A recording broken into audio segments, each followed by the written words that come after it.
नमस्कार मेरे प्यारे बच्चों, हिंदी की इस नई कक्षा में आपका पुनः स्वागत है। आज पुनः हम हिंदी द्वितीय प्रश्न पत्र अर्थात हिंदी भाषा या हिंदी व्याकरण पढ़ेंगे। अभी तक हमने पाठ 4 तक पढ़ा है। पाठ 4 पिछली कक्षा में हमने पढ़ा था, जिसमें पाठ 4 था शब्द भंडार। इसमें हमने पर्यायवाची शब्द, विलोम शब्द, अनेक शब्दों के एक शब्द, ध्वनिबोधक शब्द, पुनरुक्त शब्द, कई सारे शब्दों को हमने पढ़ा। शब्दों के विविध प्रकार हमने पढ़े और आशा करता हूं कि आपको पूर्णतः समझ भी आया होगा मेरे प्यारे बच्चों।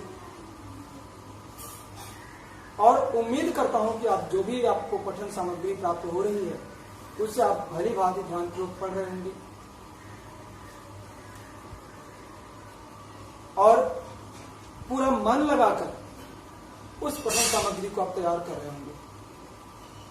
हम पाठ 5 पर आने से पहले सबसे पहले तो हम ये जानना और समझना चाहेंगे मेरे प्यारे बच्चों कि आपको हिंदी में जो भी कुछ पढ़ाया जा रहा है, समझाया जा रहा है, वो समझ आ रहा होगा।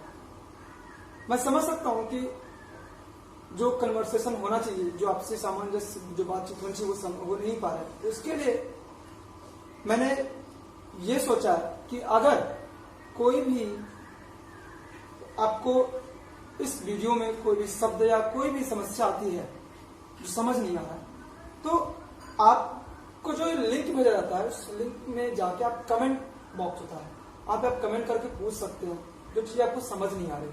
अगर समझ आ रही है तो सब कुछ ओके, फिर आप अच्छी बात है कि आप तैयार कर पढ़ रहे हैं। तो अगर जो चीजें आपको समझ नहीं आती हैं या आपको थोड़ी समस्या आ रही है, समझने में बाधा आ रही है या और किसी तरह की कोई बाधा है, तो आप कमेंट में टिप्पणी में लिख सकते हैं और लिख करके पूछ सकते हैं। ठीक है, आइए हम पढ़ते हैं पाठ 5 वाक्य विचार। पाठ 5 वाक्य विचार। मेरे प्यारे बच्चों, हमने सबसे पहले पढ़ना प्रारंभ किया था वर्ण से। वर्ण भाषा की सबसे छोटी इकाई होती है, हमने पहले ये पढ़ा। फिर हमने पढ़ा शब्द। वर्णों के मेल से शब्द बनता है, सार्थक वर्णों के सार्थक मेल से शब्द। फिर उसके बाद हमने पढ़ा शब्दों के मेल से वाक्य बनता है। आइए अब इस पाठ में हम यही पढ़ेंगे कि वर्णों के मेल से शब्द, शब्दों के मेल से वाक्य और वाक्यों के मेल से भाषा बनती है। ये आपको हमेशा याद रखना है। सबसे बड़ी इकाई हो गई भाषा, सबसे छोटी इकाई हो गई वर्ण, और इस बीच में 2 इकाइयां आती हैं। वो कौन है? शब्द और वाक्य।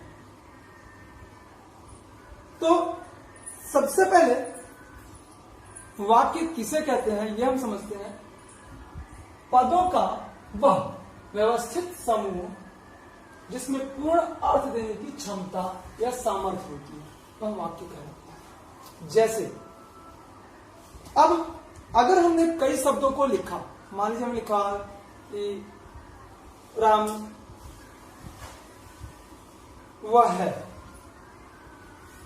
अब यहां पर तो हमने शब्द लिख दिए, क्या वाक्य बना? एक अर्थ मिला, राम वह है,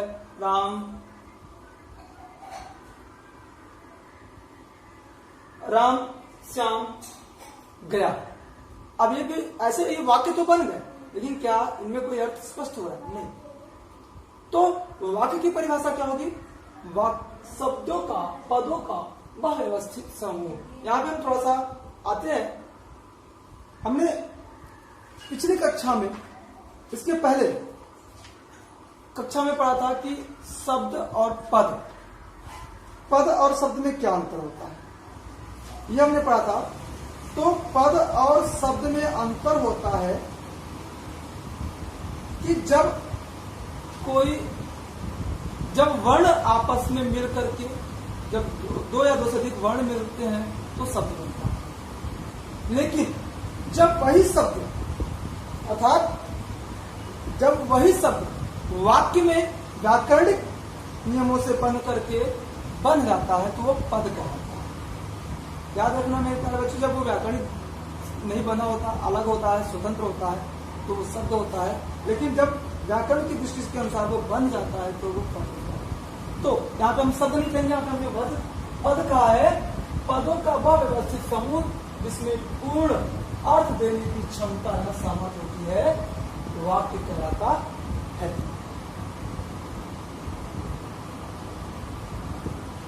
आगे फिर से हम समझेंगे कि जब ऐसा कोई पद, कई सारे पद जब आपस में मिले तो वो मिल करके जब जुड़ जाते हैं, एक नियम के अनुसार बन जाते हैं और सार्थक एक अर्थ दें, एक अर्थ को स्पष्ट करें, तो वो क्या कहलाता है?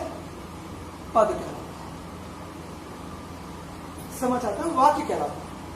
इसके बाद आते हैं हम वाक्य के अंग।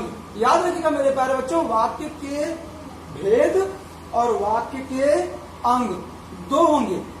आप अंग और भेद में अंतर समझिएगा। यहाँ पे हम वाक्य के अंग पढ़ रहे हैं कि भेद। वाक्य के भेद हम आगे अगली कक्षा में पढ़ेंगे इसी पाठ में, लेकिन अभी इस कक्षा में हम अभी जो आपके सामने पढ़ रहे हैं वह है वाक्य के अंग। वाक्य के अंग दो हैं।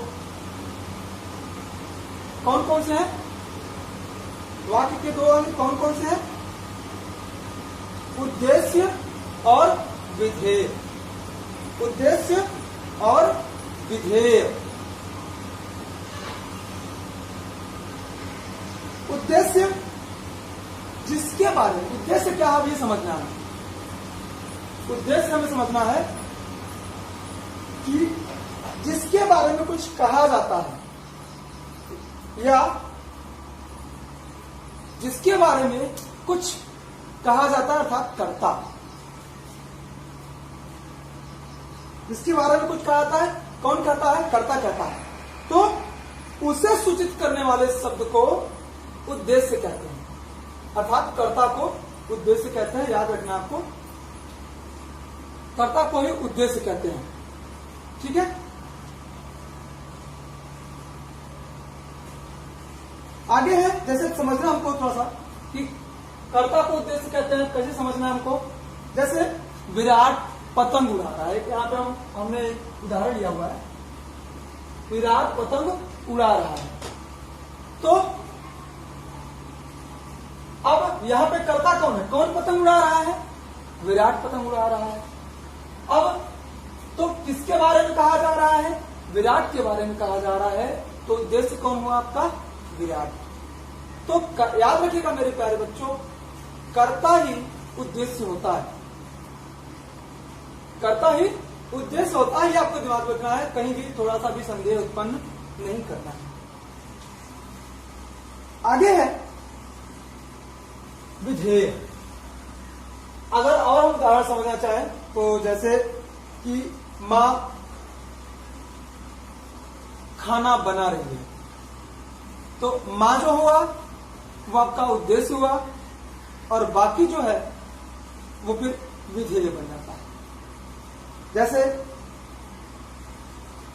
अध्यापिका छात्र को पढ़ा रही है, तो अध्यापिका उद्देश्य हो गई और बाकी विधेय हो गई। आगे विधेय। विधेय विधेय क्या है ये हमको समझने की जरूरत है।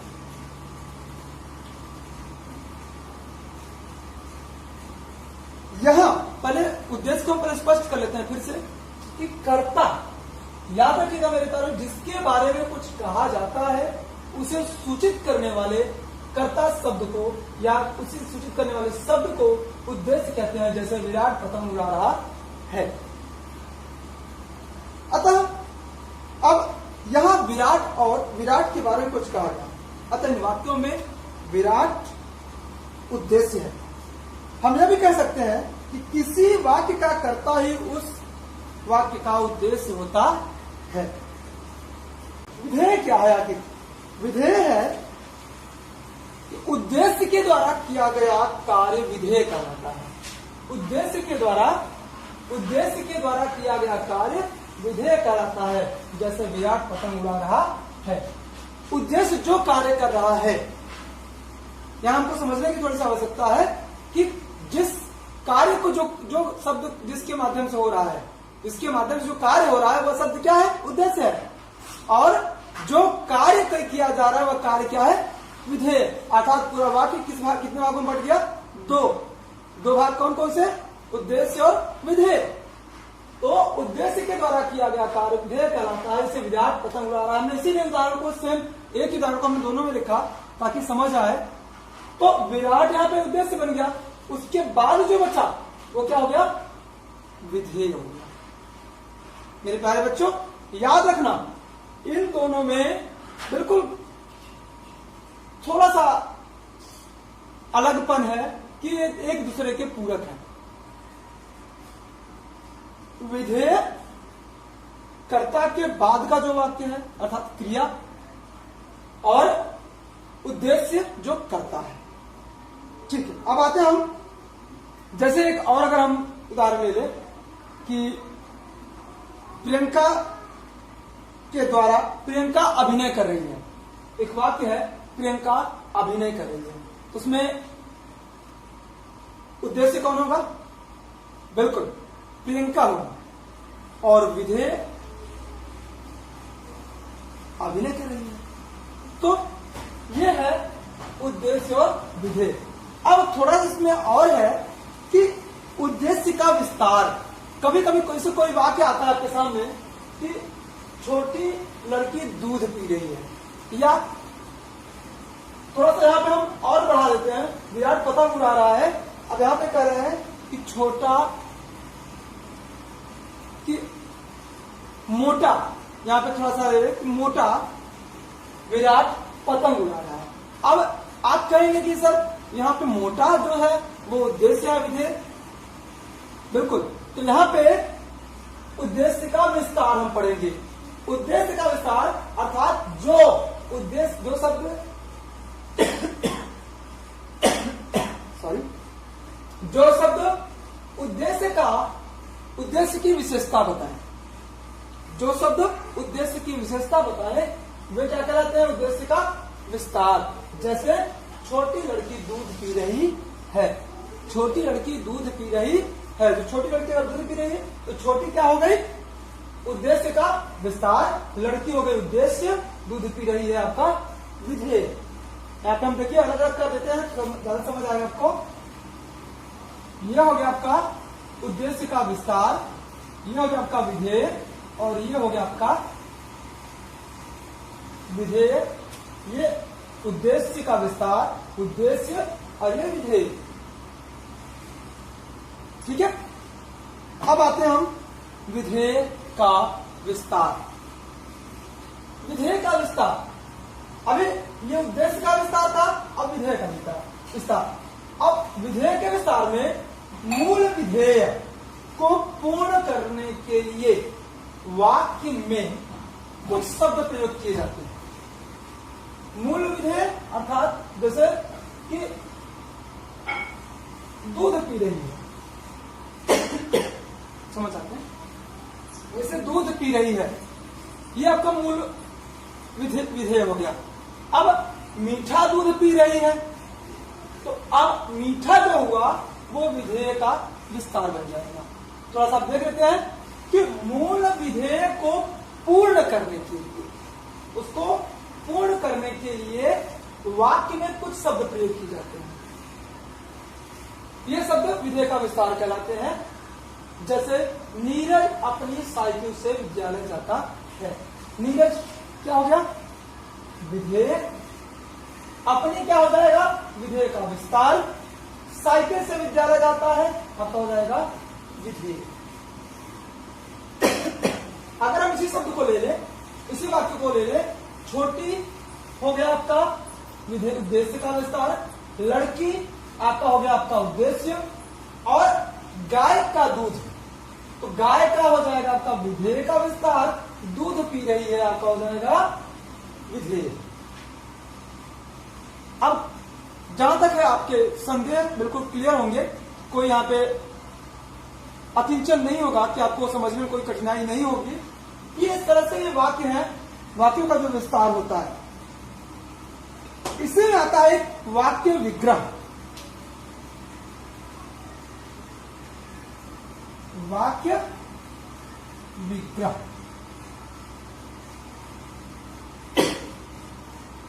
वाक्य विग्रह में क्या होता है, जैसे चाचा जी गौरव के लिए ऊन का बना एक कोट लाए। चाचा जी गौरव के लिए ऊन का बना एक कोट लाए। इसमें अब देखेंगे कर्ता क्या है, चाचा जी, अर्थात कर्ता विधेय हो गया आपका। अब उसका विस्तार, विधेय का विस्तार कौन होगा, गौरव के लिए, और इसमें क्रिया होगी लाना, तो वो आपका विधेय हो जाएगा। और उसका कर्म होगा कोट, तो वो आपके इसमें जुड़ जाएगा। और कर्म का विस्तार उनका बना एक, तो आपका बाकी पूरा क्या जाएगा, वो उद्देश्य विधेय, विधेय का विस्तार। इस तरह से मेरे प्यारे बच्चों और भी काफी सारे प्रश्नोत्तर है जो आपके दिमाग में अगर आ रहे हैं, कोई भी प्रश्न आ रहा है, तो आप इस वीडियो के, जिस वीडियो में आपको जो कठिनाई आए, जो संदेह आए, जो आपको समस्या आए, उसके आप टिप्पणी में आप लिखिए और पूछ सकते हैं, आपको उसका उत्तर मिल जाएगा। और इसके अलावा इसके साथ मैं पाठ 4 का आपको कार्य भेज रहा हूं।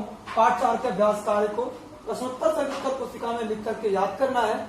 पाठ 4 का जो अभ्यास कार्य होगा वो मैं आपको दिखा देता हूं, एक बार आपको समझा भी देता हूं। वो आपको ये होगा, देखने एक बार।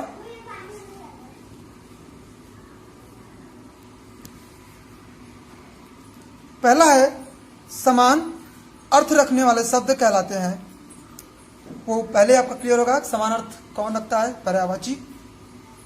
मछली का पर्यायवाची शब्द क्या होगा, नृप माने राजा होता है, नीरज माने कमल होता है, मीन माने होता है मछली, तो मछली का पर्यायवाची होगा मीन। दूध, पानी तथा अमृत शब्द अनेकार्थी हैं। दूध माने भी, दूध, पानी और अमृत, ये तीनों किसके अनेकार्थी हैं, एक शब्द उसका अनेक अर्थ। तो मधु माने होता है शहद, सूत माने होता है पुत्र या सूत्र। तो अब यहाँ पे पय माने होता है दूध, पय माने पानी और पय माने अमृत। तो पय का अनेकार्थी शब्द होगा दूध, पानी और अमृत। जिसका कभी नाश न हो उसे क्या कहते हैं, तो आगे अजय माने होता है जिसे कभी जीता ना सके, असाध्य माने जो कभी साधा ना सके, और अनस्वर माने जिसका कभी नाश न हो, तो अनस्वर इसका सही होगा। तो क में होगा आपका पर्यायवाची, ख में होगा आपका मीन, घ में होगा आपका पय, ग में होगा पय, और घ में होगा आपका अनस्वर। और दूसरे का क में आपका, दूसरे का क गलत है। अलंकार का पर्यायवाची शब्द तम नहीं होगा, बिल्कुल होता है, नहीं होगा, इसलिए गलत कर दिया इसने। कटु का विलोम शब्द मधुर होता है, बिल्कुल सही है। जो दिखाई नहीं दे उसे अदृश्य कहते हैं, ये भी सही है। तम और ताप दोनों का एक ही अर्थ होता है, गलत है। तम माने होता है अंधकार और ताप माने होता है तापमान अर्थात गर्मी। कुत्ते की बोली भव होती है, बिल्कुल सही है। और तीसरे में कम बिजली का नाम अन्य नाम दामिनी भी है। ख अचानक होने वाला आकस्मिक कहलाता है। ग आरोप प्रत्यारोप एक दूसरे की विपरीतार्थी शब्द हैं। घ चिड़िया चहचहाती है, और अंग मेढक टर टर करता है। अब आते हैं यहाँ पे हम, कनक का पर्यायवाची अनेकार्थी शब्द होगा सोना, धतूरा और गेहूं। कर का अनेकार्थी होगा हाथ, किरण और टैक्स, टैक्स माने भी कर होता है। और तुलना का अनेकार्थी होगा तुलना माने अपेक्षा, तुलना का होता है फिर आवश्यक, आवश्यकता और आशा। घ का कुल माने होता है वंश, कुल माने होता है सब, कुल माने जोड़। आराम का होगा विश्राम, बगीचा, सुख, चैन। इसके बाद यहाँ पे शब्दों का एक शब्द है जो कवि ने मरे अमर, इसका कोई अंत न हो, अनंत। जो लोगों के प्रिय हो लोकप्रिय, जो मीठा बोलता हो मृदुभाषी, जिसका आकार हो साकार। और इन प्रश्नों के उत्तर मैं आपको लिखित रूप में भेज रहा हूं। मेरे प्यारे बच्चों, इनको आप पूरा करेंगे और यही याद करेंगे। और मैंने आपको पिछले वीडियो में गृह कार्य दिया था, जिसमें आपको यह था कि आप शब्दार्थ जो इसमें इस पाठ के जो पाठ 4 शब्द भंडार में जो भी होगा उसे आप याद करेंगे। पर्यायवाची शब्द, विलोम शब्द और अनेकार्थी शब्द, वो सब याद कर लेंगे। फिर अगले वीडियो मिलते हैं, तब तक के लिए धन्यवाद।